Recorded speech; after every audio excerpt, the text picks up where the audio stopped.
A Vincent Van Gogh pet has been hidden away at a Virginia estate for decades will have a new home at the National Gallery of Art. The rarely seen 1890 painting, Green Wheat Fields, Auvers, depicts a landscape in bright greens and blues from northern France when Van Gogh was living just north of Paris in Auvers-sur-Oise.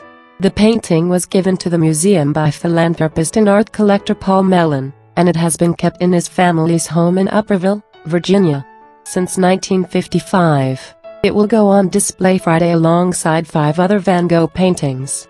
The museum now holds 9 altogether.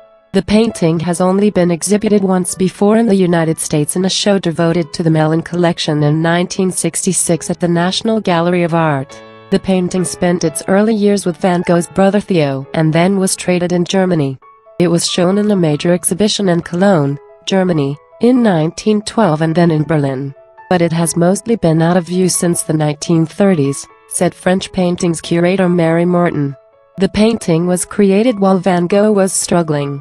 He had cut off his earlobe on Christmas Eve in 1888 and committed himself to an asylum in southern France a few months later before he returned to northern France and turned to painting spectacular landscapes. It's really one of the great landscapes of that moment. It is in very good condition, Morton said, adding that it retains the thick paint and expressive, emotional brush strokes that Van Gogh became famous for.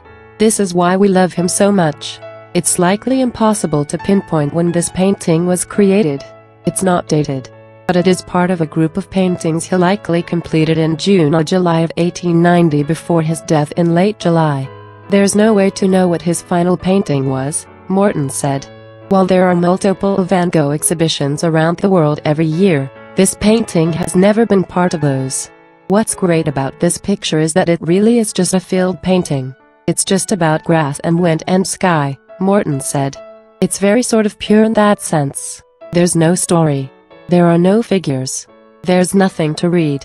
It's just this feeling he has while he's out there, and he's completely absorbed by the environment.